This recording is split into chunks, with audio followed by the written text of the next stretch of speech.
기출문제집부터 보도록 하겠습니다.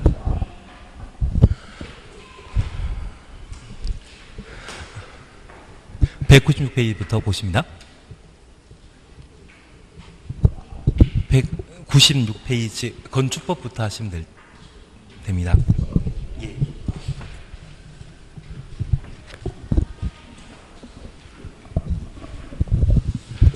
(196페이지의) 1번, 2번은 그냥 지나가십니다. 1번, 2번 문제는 주요 구조부에 관한 문제인데 건축물이 만들어지게 되면 일정한 건축 설비와 구조로 구성되게 됩니다. 도정법은 대충 넘어가십시오. 그래서 196페이지에 주요 구조부는 건축물의 뼈대, 골격을 형성하는 것을 주요 구조부로 한다. 그렇게만 파악해 놓으시고 최근 개정된 내용으로 부속 구조물이 있습니다. 환기시설물이라는 말 기억나십니까? 그 환기시설물을 부속 구조물에 한다. 그 정도면 충분하게 될 겁니다. 바로 2번 문제 함께 보십니다. 내력벽을 수선하더라도 수선되는 벽면 작계가 30제곱미터 미만인 경우 30제곱미터 미만 가로 해놓습니다. 대손에 포함되지 않는다. 1번 맞습니다.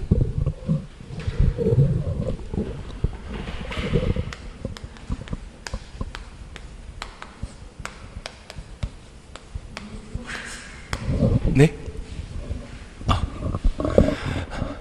건축법 적용 대상 행위에는 건축 대수선 그리고 리모델링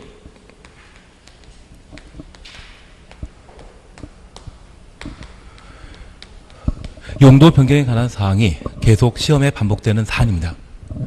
그 중에 리모델링은 건축의 노화를 억제하기 위한 대수선 건축 일부를 증축하거나 개축하는 것을 리모델링이라 표현하는데 건축법상 리모델링에는 개축에 관한 개념이 포함되지만 주택법에서는 대수선 또는 증축 개념만 적용된다는 것을 파악해놔야 됩니다. 그리고 용도 변경은 건축 공사가 완료되게 되면 사용 승인 받게 되는데 사용 승인 이후에 최초 건축물의 용도와 달리 다른 목적으로 사용하는 것을 용도 변경이라 하고 사용 승인 이후에 모든 건축물에는 건축물 대장이 작성되게 됩니다. 대장을 작성한 자는 시군 구청장이기 때문에 특별시장이나 광역시장 도지사는 용도 변경과 관련되어서는 관할 관청이 아닙니다. 특별히 하위 시설군에서 상위 시설군 용도 변경하면 허가 대상이고 상위에서 하위 시설군으로 용도 변경하면 신고 대상인데 같은 시설군 상환의 용도 변경의 경우에는 허가 신고 대상이 적용되지 않고 건축물 대장 기재사항을 변경하도록 되어 있습니다. 그래서 이러한 용도 변경과 관련되어서는 시설군 9가지를 정리해 놓는 것이 필요하고 그 시설군은 앞글자 따면 자산 전문 영교 근죽이란 말로 각각 구분하게 됩니다.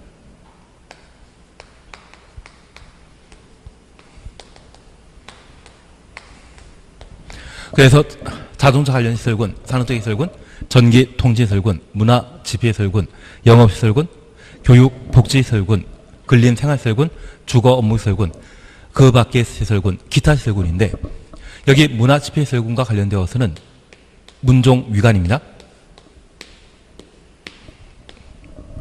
문화 집회시설, 종교시설, 위락시설, 관광 휴게시설, 영업시설군과 관련되어서는 답한 운송입니다. 고시설이라고 불리는 다중생활시설과 판매시설, 운수시설, 고속버스 터미널을 운송시설이라 표현합니다. 그리고 숙박시설, 이 4가지가 영업시설군에 속하고 교육복지시설군에는 노교수예야, 노인복지시설과 노유자시설과 교육연구시설, 수련시설, 의료시설, 야영장시설을 교육복지시설군에 각각 포함시키고 있다는 것을 꼭 한번 살펴놓습니다. 그리고 이제 대선에 관한 내용을 함께 보시는데 여기 대선과 관련되어서는 벽산, 계단, 미관 그리고 개정된 국토계획법에 따라 미관지구는 경관지구로 달리 표현하게 되는데 벽하면 4가지 나와야 됩니다. 내력벽, 외벽 마감 재료, 다세대 다가구택의 경계벽, 방화벽 4가지 놔야 되고 숫자 3이라고 하면 기둥, 보, 그리고 지붕틀. 계단과 관련되어서는 주계단, 피난계단, 특별피난계단, 미관지구나 경관지구 보게 되면 항상 전주 한옥마을을 연상시키는 게 필요합니다. 그 중에 내력벽을 증설하거나 해체, 새로 만들거나 철거하게 되면 벽면적 관계없이 모두 대손이지만 수선 변경 시에는 벽면적 30제곱미터 이상을 수선하거나 변경하는 것이 대수선입니다.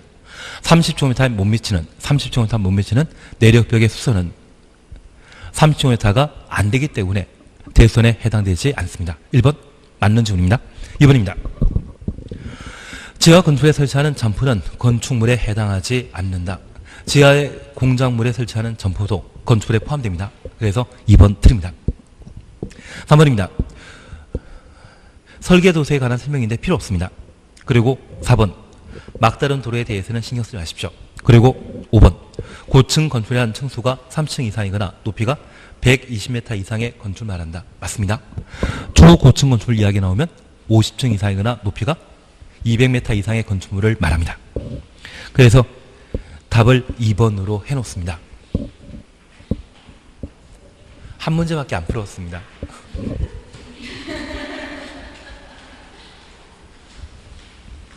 예, 그리고 3번 함께 보십니다.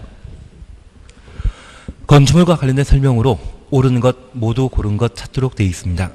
1번 지하층은 건축의 바닥이 지표면 아래 있는 층으로서 동그라미 해놓습니다. 엔드 개념입니다. 바닥의 지표면까지의 평균 높이가 해당 층 높이의 3분의 1 이상인 것을 말한다. 3분의 1이 아니라 2분의 1. 지하층과 관련되어서는 워낙 자주 시험에 나오기 때문에 자주 눈여겨 봐주셔야 됩니다. 그리고 니은번입니다. 개축은 천재지변이나 그 밖의 재해로 멸실된 경우, 멸실은 재축과 연결되는 것이지 개축은 철거로 바뀌어야 될 겁니다. 그래서 니은번 틀립니다. 그리고 디귿, 미관지관의 건축의 외부 형태, 담장 변경하는 것은 그것으로서 증축, 개축, 재축에 해당되지 않는 것은 대손에 해당된다. 그래서 디귿은 대손에 관한 내용으로 맞습니다. 그리고 리을번입니다. 연면적 하나의 건축물의 각 층의 바닥 면적 합계를 말하는 것으로서 각 층의 바닥 면적 합 가로 해놓습니다. 각 층이란 말이 빠져버리게 되면 연면적에 대한 정확한 설명이 아닙니다. 바닥 면적 합계는 이 건물 전체는 연면적으로 규모를 표시하지만 우리의 학원 크기는 바닥 면적 합계라 표현합니다. 그래서 바닥 면적 합계와 연면적이 같다라고 하면 틀리고 각 층이란 말이 들어간 때만 옳은 지문으로 판단해 놓습니다. 용적률 산정 시에 층수가 50층 이상의 건축물, 얘는 초고층 건축물이거든요. 그때 설치하는 비난안전구역은 연면적에 산입하지 않는다. 용적률 산정할 때 가로 해놓습니다. 그러면 두 번째 우리 보시는 게 우리가 건축물과 관련된 개념을 함께 정리할 때 건축물의 용어 정의와 이 건축물과 분리된 공작물로서 안전상의 문제가 야기될 수 있는 공작물은 시군 구청장에게 축조하고 신고하도록 되어 있습니다. 이용담, 사광, 팔고, 오태. 그리고 두 번째, 이 건축물과 관련되어 법을 적용함에 있어서 건축법을 적용하는 것과 건축법을 적용하지 않는 것이 있습니다. 지금까지 하나밖에 안 풀었습니다. 이제 두 문제 풀고 있는 중입니다. 진짜 그렇지 않습니까? 197페이지 보시면 됩니다. 197페이지 보시면 됩니다. 특별히 지붕 있는 건축물로서 5가지 건축물에 대해서는 건축법령을 적용하지 않는데 이번에 손모라고 하는 국회의원께서 목표에 투자하지 않으셨습니까? 그래서 지정 가정문화재는 건축법을 적용하지 않는다라는 것 확인해 주셔야 되고 그리고 철도나 궤도, 선로 부지에 존재하는 다양한 시설은 건축법을 적용하지 않는데 오송욕이라고 하는 철도역을 법에서는 철도시설이라 표현합니다. 저 철도시설의 경우는 건축법을 적용합니다. 그래서 매번 시험에 틀리게 나오게 된다면 철도시설을 틀린 정답으로 시험에 내는 게 일반적인데 올해는 가지정문화재는 건축법 적용한다 라고 하면 틀립니다. 가지정문화재도 건축법 적용 대상 아니라는 걸 확인해 주시는 게 필요합니다. 그 밖에 고속도로 통행료 징수시설과 그리고 28회 때는 컨테이너 박스를 시험에 냈기 때문에 올해 안 나올 겁니다. 만약 나오게 된다고 하면 하천구역 안에 수문 조작, 이거 시험에 꼭 나와야 될 것 같은데요. 자동차 나오시는 거니까 꼭 나와야 될 것 같습니다. 하천구역 안에 수문 조작실에 대해서는 건축법을 적용하지 않는다. 그래서 배제에 관한 사항을 저렇게 파악해 주셔야 됩니다. 그리고 세 번째 우리가 보시는 게 우리 시험에 매번 출제되는 건축물의 구성에 관한 사항으로 건축물의 종류를 분류하고 있습니다. 고층 건축물과 아닌데 다중이용 건축물. 저 고층 건축물은 세분하게 되면 초고층 건축물과 준초고층 건축물로 각각 분류한다는 것 기억하시고 초고층 건축물은 층수가 50층 이상이거나 높이가 200. 준초고층 건축물은 고층 건축물이지만 초고층 건축물이 아닌 것을 말했습니다. 그리고 다중이용 건축물은 29회 때 시험에 나왔기 때문에 올해 나올 일 없겠지만 건축물의 용도와 관계없이 16층 이상의 건축물은 모두 다중이용 건축물이라는 것 파악해 주셔야 됩니다. 그리고 바다 면적합 5,000제곱미터 이상의 종종 우는 판문속이라는 말 기억하시는 게 필요합니다. 다만 얘가 29회 때 시험에 나왔기 때문에 보통 3년, 4년에 한 번 시험에 나오기 때문에 올해는 좀 관계없습니다. 반면 이 다중이용 건축물과 비교되는 것으로서 바다 면적합 1,000제곱미터 이상의 12개 용도의 건축물을 준다중이용 건축물로 파악한다는 점 살펴놓습니다. 그리고 나중에 우리가 좀 시간 되시면 이게 다 끝났다 싶으시면 특수구조 건축물이라는 것이 있습니다. 여기 특수구조 건축물은 한 6년 전에 경주의 대학생 오리엔테이션 도중에 눈이 많이 와서 건물이 붕괴되어 인명피해가 발생했던 사건이 있었습니다.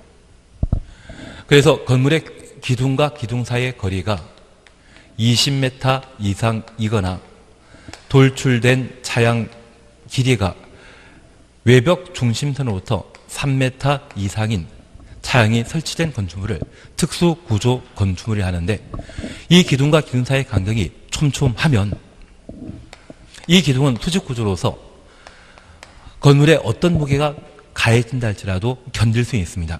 대신 지진이 발생하면 지진은 좌우로 흔들리기 때문에 기둥을 아무리 촘촘히 세워놓더라도 쉽게 손상되게 됩니다. 그래서 우리 가끔 옛날 세계사 때 사진 같은 거 보시게 되면 그리스의 신전들이 있지 않습니까? 그 신전들이 쉽게 무너져 있는 것은 그곳에 지진이 발생했기 때문에 무너진 것이지 기둥이 촘촘히 박혀져 있는 신전이 쉽게 무너질 일은 없을 겁니다. 그런데 이렇게 기둥과 기둥 사이의 간격이 협소하게 된다고 하면 기둥에 둘러싸인 거실 공간이 좁아질 수 있거든요. 건축 기술이 높아지게 된다고 하면 기둥과 기둥 사이의 거리는 점점 간격이 확대될 수밖에 없습니다. 그중에 기둥과 기둥 사이의 거리가 얼마? 20m 이상의 건축물을 뭐라 한다? 특수구조 건축물이라고 돌출된 차양, 이 돌출된 차양은 한쪽은 벽에 걸쳐 있지만 한쪽이 지탱치 않거든요. 이러한 곳에 눈이 많이 내리게 된다고 하면 차양이 그 무게 지탱하지 못하고 주저앉을 수 있을 겁니다. 특별히 신경 써서 만들라고 차양의 돌출 길이가 3m 이상의 건축물을 특수구조 건축물이라 표현하게 됩니다. 그리고 건축물의 구성 요소와 관련되어 우리가 함께 보셨던 지하층 방금 보셨습니다. 그리고 우리가 늘상 신경 써주실 것이 주요 구조부와 부속 구조물을 함께 보시는데 지금 우리가 밟고 있는 6층 바닥은 주요 구조부이지만 지하층 바닥은 주요 구조부 못 된다라는 것 잡아내셔야 됩니다. 그리고 부속 구조물의 가장 대표적인 것이 환기 설비가 설치되는 환기 시설물, 공기 흡입구, 배기구가 부속 구조물이라는 것 파악해 놓습니다. 그리고 집에 돌아가시면 발코니라 표현하십니까? 평상시처럼 베란다라 하십니까? 예, 그래야만 집안 가족들이 걱정하지 않습니다. 그래서 이 발코니는 건축의 외벽에 부가적으로 설치한 공간으로서 전망 목적으로 사용하는 공간인데 주택에 설치한 발코니의 경우에는 거실, 침실로 변경 사용할 수 있다. 그래서 아파트에 발코니 확장 공사를 통해 침실이나 거실을 넓힐 수 있는 것은 건축법에 근거했다라는 것을 확인하시는 게 필요합니다. 그래서 요소와 관련되어서는 이러한 내용들을 보시는 게 필요합니다. 그리고 마지막으로 보시는 게 건축물 크기를 좌우하는 것으로서 건축 면적은 외벽 중심선으로 둘러싸인 수평 투영 면적으로 둘러싸인 것을 건축 면적이라 합니다. 그리고 두 번째, 연면적은 하나의 건축물의 각 층의 바닥 면적 합계인데 예외적으로 용적률 계산할 때 연면적에서 제외시키는 게 있습니다. 방금 보신 초고층 건물과 준초고층 건물의 피난 안전 구역. 그리고 두 번째 기억하실 게 지하층. 그리고 지상층에 부속 용도의 주차장이 있다고 하면 얘는 용적률 산정 시에 연면적에서 제외된다라는 것 기억하시고, 우리 11층은 소방과 관련된 건축물이라는 것 기억나셔야 됩니다. 11층 이상의 건축물로서 11층 이상의 층의 바닥 면적 합이 10,000제곱미터 이상이고, 경사 지붕이 설치되게 되면 지붕 바로 아래 대피 공간 설치하며, 평지붕이라고 하면 헬리포트 있지 않습니까? 그 헬리포터 설치하는 대상이 되게 됩니다. 그래서 닥터헬기 하면 생각나는 게 누구이십니까? 이국종이라는 분, 전혀 관심 없는 사람이기 때문에 그냥 넘어가도록 합니다. 이건 필요 없으시고, 그래서 평지붕일 때는 헬리콥터의 이착륙이 가능한 헬리콥터 설치하도록 되어 있고, 경사 지붕 아래는 대피 공간을 설치하도록 되어 있다. 그렇게 보시는데, 특별히 용적률 산정 시에 연면적 제외되는 것은 총 몇 개? 4개. 방금 붙였던 것 하나. 예. 그리고 이런 연면적은 각 층의 바닥 면적 합계를 연면적이라고, 여기에 바닥 면적은 건축 면적일 때 외벽 중심선이라는 말 사용했기 때문에 여기 바닥 면적은 각 층의 벽 기둥의 구획 중심선으로 둘러싸인 수평 투영 면적을 바닥 면적이라 한다. 그리고 작년에 시험에 나왔지만, 올해 분명 건축 면적 쪽이 시험 나올 거 뻔히 알지만 바닥 면적과 관련된 특별 규정을 알고 계셔야만 그 특별 규정이 건축 면적에 관한 설명으로 사용되었을 때 틀렸다라는 것을 잡아낼 수 있습니다. 그 중에 우리가 기억하시는 것으로서 구획이 없는 건축물에 대해서는 그냥 지나가시고, 노대 등의 면적에서 노대가 접해 있는 가장 긴 외벽 길이에 1.5m를 곱한 값을 뺀 면적을 바닥 면적에 산입하도록 되어 있습니다. 그리고 필로티라는 말 기억나십니다? 여기 필로티가 공동택에 설치되었다면 용도 관계없이 항상 바닥 면적에서 제외시키고, 저 필로티가 공동택 아닌 건축물에 설치되게 되면 주차에 전용되거나 차량 통행에 사용하는 때에만 바닥 면적에서 제외시킨다. 그래서 아파트 1층에 필로티 구조로 주차장이 만들어지게 된다면 그 부분은 바닥 면적에서 아예 배제한다라는 것 기억해 주십니다. 그래서 최근 제 생각에 세종시에 만들어져 있는 1층 아파트는 사람이 직접 거주하는 게 아니라 필로티 구조로 되어 있지 않습니까? 그것은 이 규정에 따른 것으로 파악해 주시는 게 필요합니다. 그리고 공동택 지상층에 설치하게 되는 5가지 기계실, 전기실, 어린이놀이터, 조경시설, 생활폐물 보관한 면적에 대해서는 바닥 면적에서 제외시킨다. 얘를 봐주시는데, 분명히 얘는 작년에 시험에 나왔지만 얘가 건축 면적에 관한 설명으로 사용되게 되면 바로 틀린 것으로 잡아내셔야 됩니다. 그거 타기 위해 우리가 보시는 겁니다. 그리고 높이에 대해서는 그냥 건너뛰시고, 층수와 관련되어 딱 3가지만 기억하십니다. 층의 구분이 없는 건축물은 4m를 한 개층으로 본다. 기억나야 됩니다. 그리고 지하층은 층수 계산에 포함시키지 않는다. 그리고 특정 부분의 층이 전면에 보면 한 개층인데 후면에 보면 2개층, 3개층으로 나뉘면 저 특정 부분의 층수가 서로 다른 것이거든요. 만약 이런 경우는 가장 많은 층수를 층수에 산입하도록 되어 있습니다. 이 부분은 몇 층이다? 2층이 된다.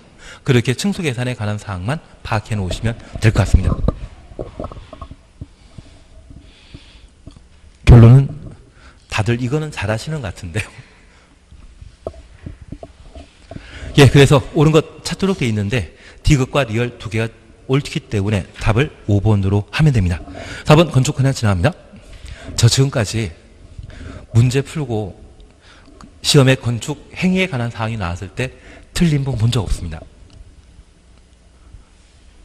시간 없어 찍으면 틀릴 수 있겠지만 건축법부터 먼저 풀면 절대 건축과 관련된 문제 나왔을 때 틀리는 분 본 적 없거든요. 그래서 4번은 알아서 해 주십시오. 그리고 5번도 알아서 해 주시는 겁니다. 그리고 1번 옆에 페이지 1번은 제끼입니다. 이런 문제는 한 20년에 한 번 나옵니다. 20년에 한 번 나오는데 한 장 넘겨주십시오.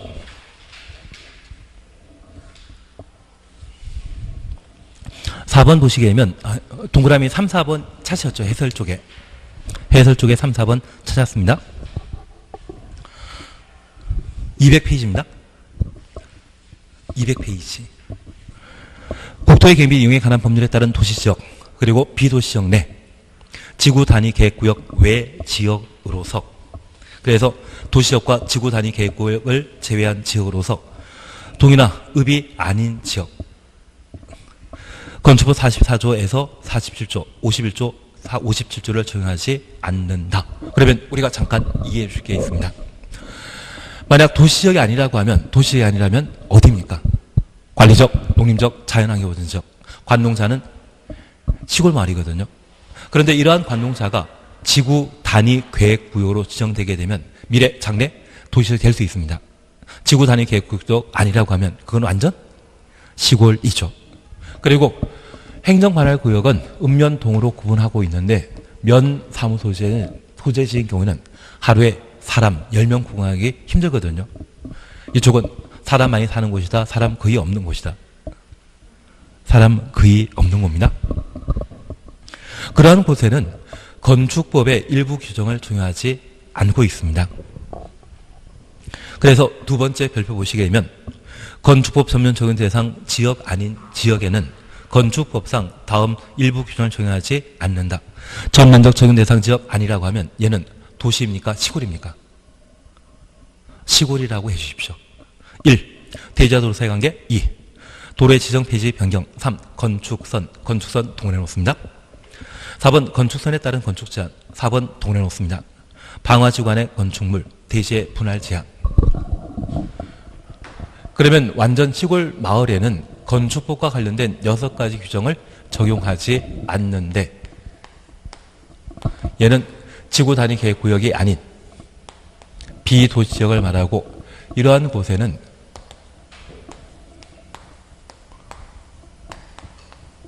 대대 건건 도방 6가지 규정을 적용하지 않습니다. 그냥 재미삼아 들어주십시오. 우리 국사 공부할 때 고려 정권에는 무신 정권이 있었거든요. 그 중에 경주 간노였던 이의민이 정권 잡았을 때 만들었던 정치기구가 도방 정치기구예요. 최충원이가 정권 잡았을 때 만든 정치기구는 교정도감. 예, 국사는 30년 전 이야기, 20년, 30년 미래 이야기, 과거 이야기이기 때문에 그냥 지나가십니다. 대신 그런 정치기구를 만들었던 것은 대대손손 잘 먹고 잘 살기 위해 그런 정치기구 만들었다 생각해 주십니다. 그 중에 우리가 잠깐 봐주실 것은 대지와 도로 사이의 관계입니다. 하나 이해하실 것이 있는데요. 대지와 도로 사이의 관계는 건물 건축하기 위한 대지는 도로에 얼마 이상 접해야 된다? 2m 이상 접해야 되는데 시골 마을에는 이거 필요 없다는 이야기입니다. 하나 이해하실 것은 설악산 대청봉 가시게 되면 사람들 피하라고 대피소 비슷한 거 만들어 놨거든요. 그 대피소는 도로변에 만들어져 있습니까? 도로 없는 곳에 만들어 놨습니까? 가보셨습니까? 예, 알겠습니다. 근데 시골 마을 같은 경우는 도로 없는 곳에 그런 건물이 가끔 만들어질 수 있습니다. 그래서 대지와 도로 사이 관계에 관한 규정은 완전 시골의 경우는 적용한다, 적용하지 않는다. 적용되지 않습니다. 그리고 두 번째입니다. 대지 분할 제한. 얘는 신경 쓰지 마시고 다만 우리가 기억하시길 60, 150, 200. 60은 어디? 조적. 150은 상업적, 공업적. 200은 녹지죠. 공업이 150입니다. 그러면 방금 말씀드렸던 주상 공록은 어디입니까? 도시역에 적용되는 도시 분할 제한 규정이지 완전 시골 지역 관농자인 적용한다 안 한다? 여기 주거, 상업, 공업, 녹지가 나오고 있거든요. 관리적 이야기는 나온다 안 나온다? 안 나오면 완전 시골 지역에는 대지 분할 제한을 적용한다 안 한다? 안 하는 겁니다. 예. 그리고 세 번째, 네 번째 보시는 게 건축선입니다. 여기 건축선은 대지와 도로 사이 경계선을 건축선이라 표현하고 있는데 하나 이해하실 것이 있습니다. 우리 세종시에 대지 소유자가 이 대지에 건축된 건물 홍보할 목적으로 자도나 인도에 광고판 세워놓게 되면 그냥 놔둡니까? 공무원들이 강제로 제거해버립니까? 제거해버립니다. 왜냐하면 교통에 방해되기 때문에. 그런데 저 시골 마을의 경우에는 가을철에 농산물 추수하게 되면 도로 한가운데 농산물 말리거든요. 차가 피해 다니고 공무원들이 교통에 방해된다고 해서 그러한 농산물을 제거하고자 한다면 주변에 있는 농민들이 곡괭이 들고 삽자를 들고 나타나십니다. 진짜 그렇습니다. 농담입니다. 그러면 농담입니다. 대신 우리가 이해하실 것이 있습니다. 여기 건축선은 건축 한계선의 준말인데 완전 시골 지역에는 잘 지켜진다, 무시된다. 무시됩니다.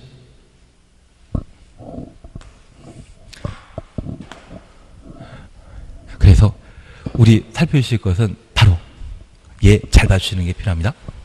그리고 도로의 지정 폐지 변경입니다. 여기 도로 지정 폐지 변경의 경우는 이해관계인 동의 받도록 되어 있는데 완전 시골 지역에는 이해관계인이 없습니다. 왜냐하면 가끔 산속에 집을 마련하신 분이 유일하게 혼자 도로 이용하고 있었는데 이분이 세종시로 이사 오게 되면 이제 이 도로를 사용한 사람 없거든요. 그러면 이 도로를 폐지하고자 할 때 분명히 도로 사용자의 동의 받아야 되는데 도로 사용하는 자가 한 사람도 없다고 하면 동의 받고 도로를 폐지할 수 있다 없다? 없습니다. 그리고 방화지구라고 하면 화재 발생 시에 큰 인명피해가 발생할 수 있는 그런 위험한 곳인데 시골 지역에는 산 너머 집 한 채 있거든요. 이곳에 화재와 관련된 피해가 확산될 만한 건물이 있다 없다? 없습니다. 그러면 이런 6가지 제도는 완전 시골 지역에는 적용될 필요 없는 겁니다. 이제 결론을 하나 말씀드릴 게 있습니다.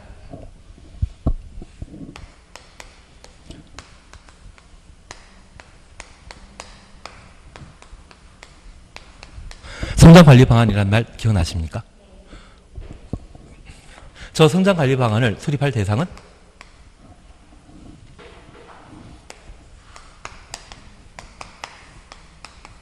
녹관농장, 주상공원 시가용도로서 성장관리 방안 수립 대상 아니고 시가용도를 제외한 유보용도 그리고 보존용도가 성장관리 방안 수립 대상 지역입니다. 다만 얘는 29회 시험에 나왔기 때문에 올해 나올 일 없습니다.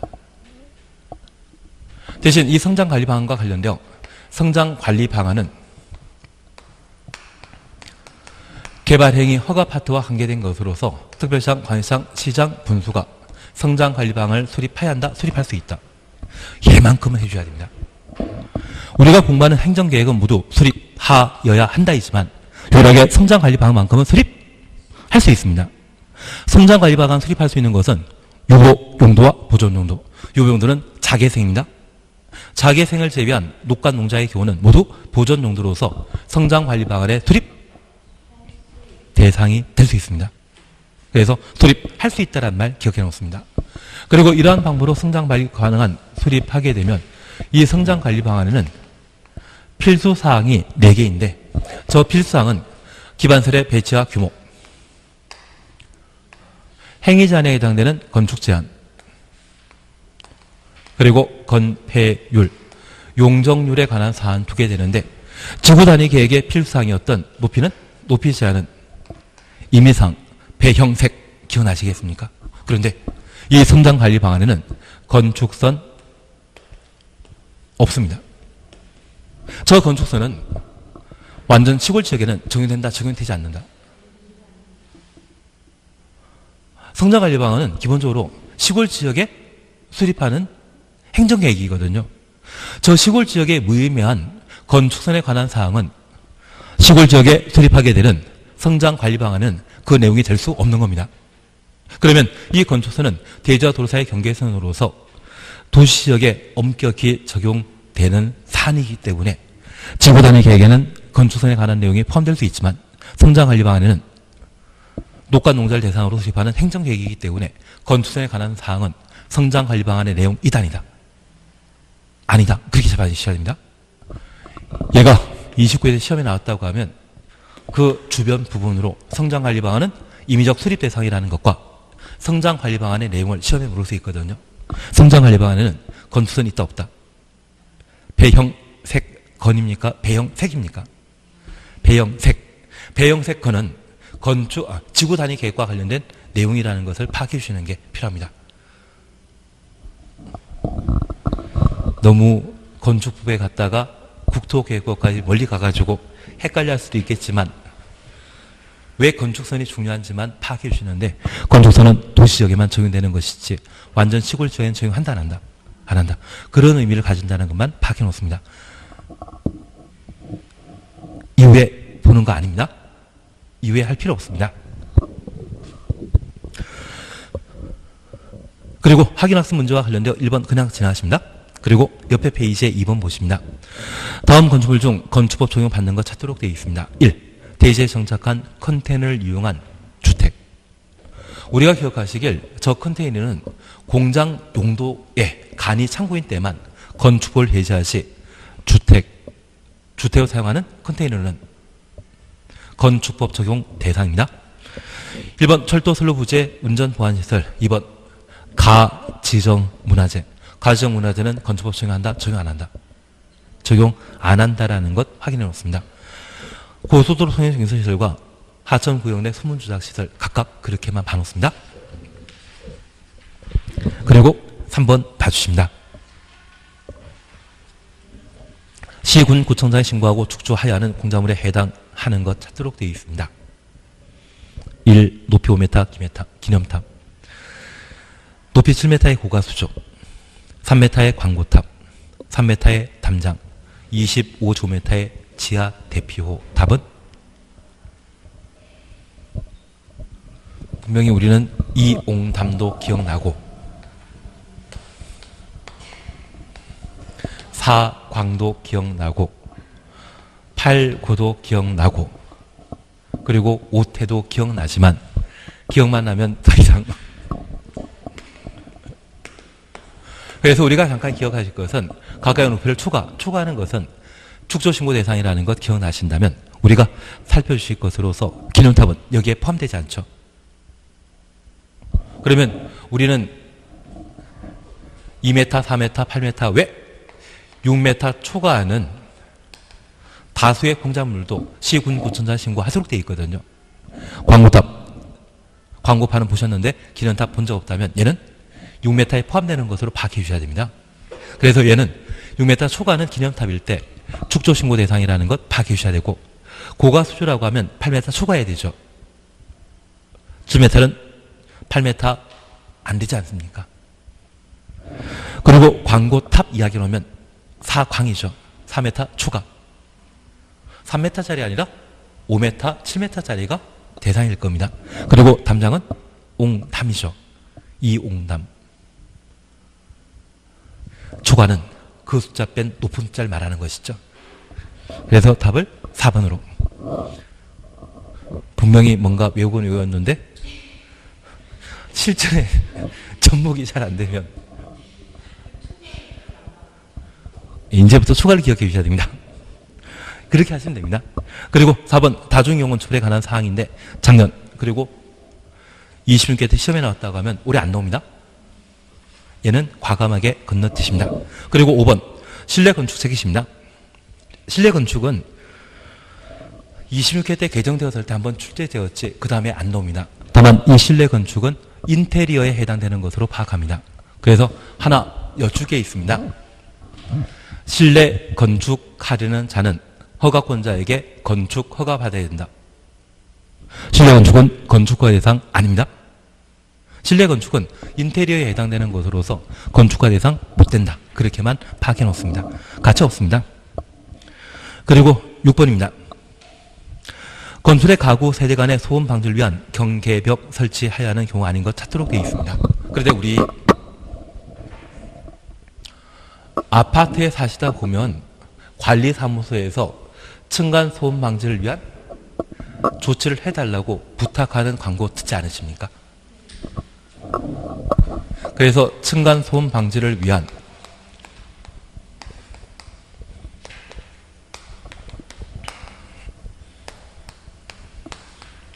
경계벽 설치하는 것과 바닥을 설치하는 경우가 있습니다.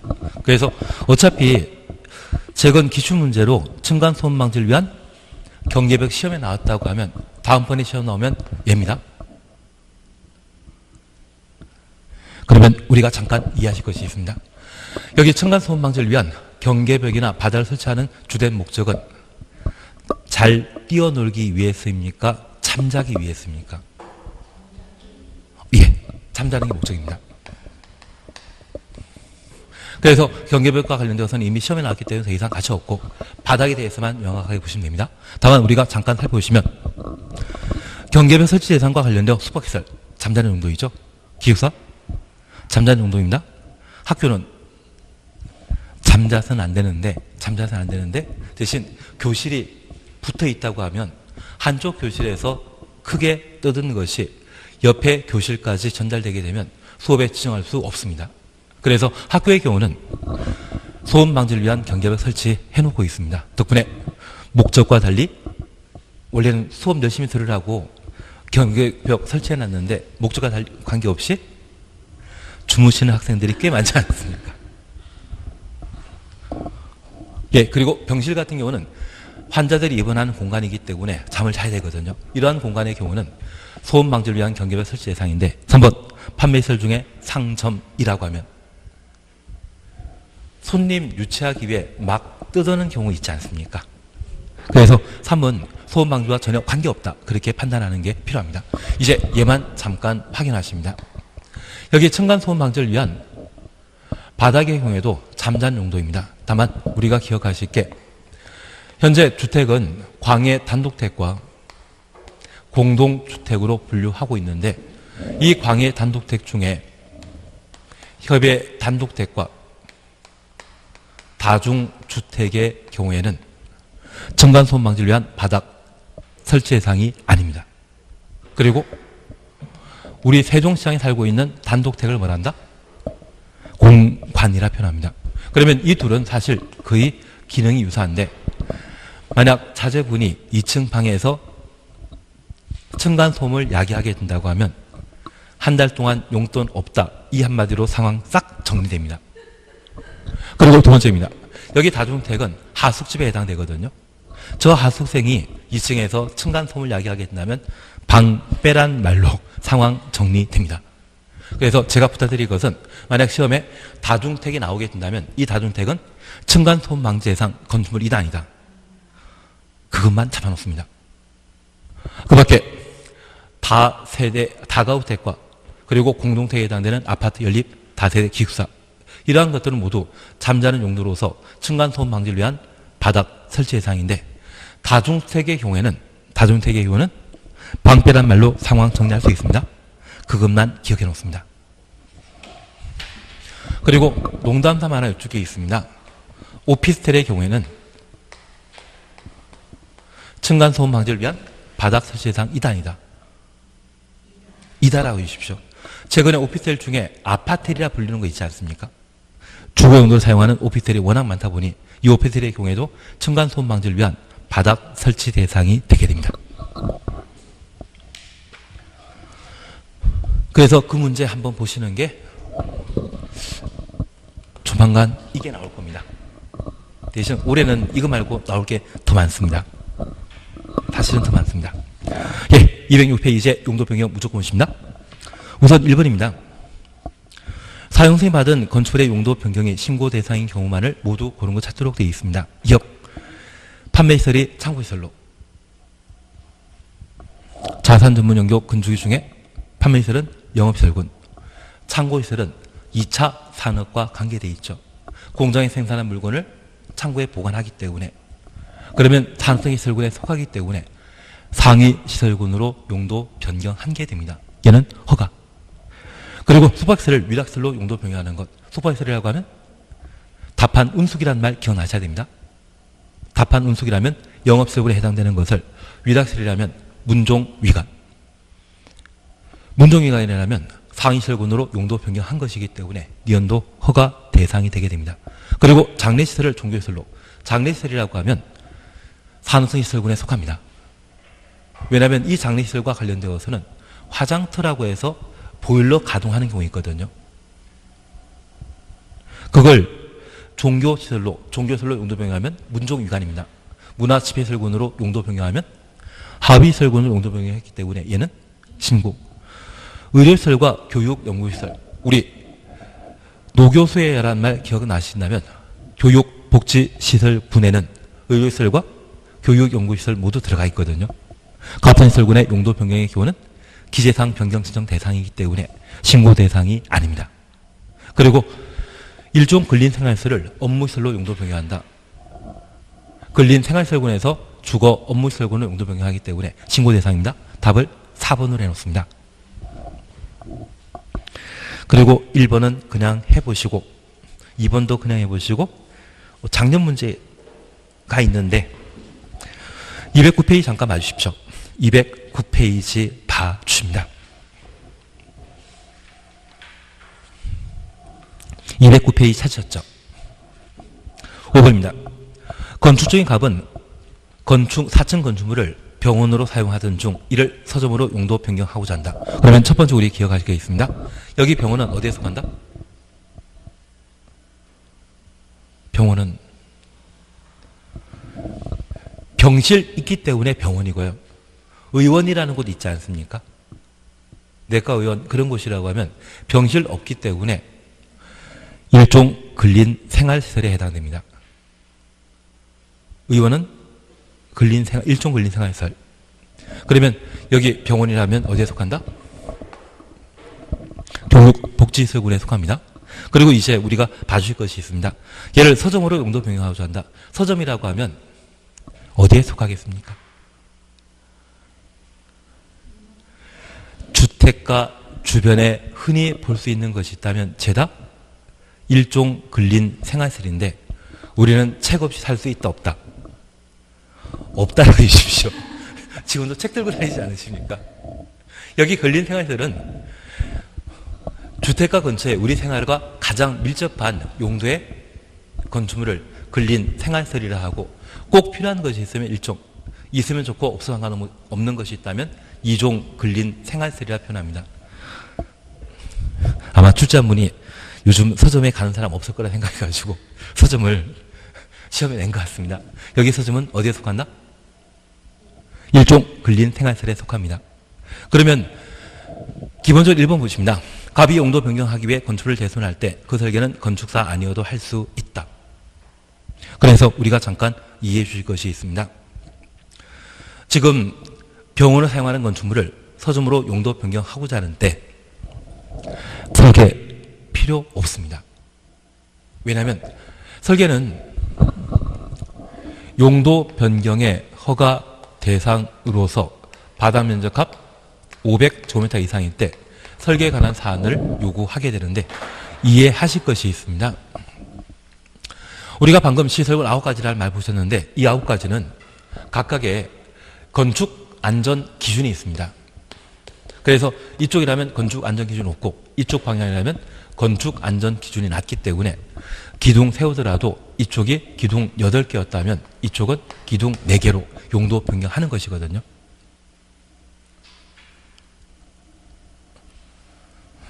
예, 설계는 뭔가 만들 때 설계 필요한 것이지 만들 필요 없을 때는 설계 필요 없습니다. 그래서 상위 설군에서 하위 설군을 용도 변경하게 되면 설계 자체가 필요 없다. 그렇게 판단해 놓습니다. 그리고 2번입니다. 갑은 건축의 용도를 서점으로 변경하려면 용도 변경을 신고해야 한다. 맞다 틀리다. 병원에서 서점으로 용도 변경하면 하위 설군으로 용도 변경했기 때문에 신고 대상입니다. 2번 맞는 겁니다. 풀어보게 할 걸 잘못했나 봅니다. 3번입니다. 가번 서점에서 다른 용도로 추가하여 복수 용도로 용도 변경 신청할 수 없다. 없다 추천없습니다. 제가 하나 부탁드리겠습니다. 끝에 없다란 말로 오게 되면 100이면 100? 틀린 지문으로.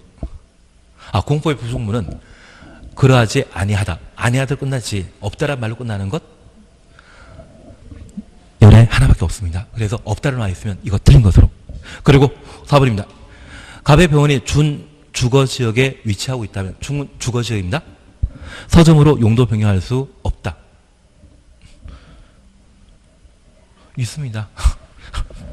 있습니다. 없다가 아니라 있는 것으로. 그리고 5번입니다.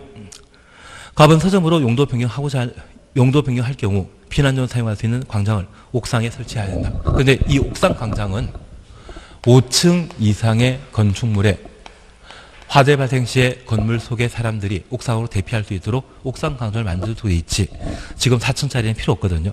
대신 이 5번에 관한 사항은 아주 전문적이기 때문에 크게 신경 쓰지 않더라도 2번에서 정답이 나와줘야 됩니다. 근데 이거 보니까 작년 시험 쉬웠겠습니까? 어려웠겠습니까? 이런 유형 처음 만들었습니다. 근데 작년 출제위원들이 하여튼 몇면에 훌륭하신 분인데 부산에 사는 분도 계시고 몇 분 계시다 보니까 하여튼 대단히 연구 많이 하셨나 봅니다. 아마 조만간 서울로 올라오시려고 이렇게 공부 열심히 하셔가지고 문제 만들지 않았나 그 생각됩니다. 제 친구가 지금 한 7년 전에 친구가 제주도에 교수로 있고 남해안 쪽에 교수로 있다가 요즘 천안까지 올라왔거든요. 한 3년 있으면 서울로 진출할 거라고 이야기를 하는 것 같은데 진짜 와봐야 알지 않겠습니까? 그래서 아마 지방에 계신 분들이 서울로 올라오려고 열심히 공부하는 분들이 계십니다. 작년에 부산에 계신 분이 열심히 내셔가지고 문제가 어려워졌나 봅니다. 예, 그렇게 한번 봐주시는 게 용도 변경과 관련되어 보실 내용입니다.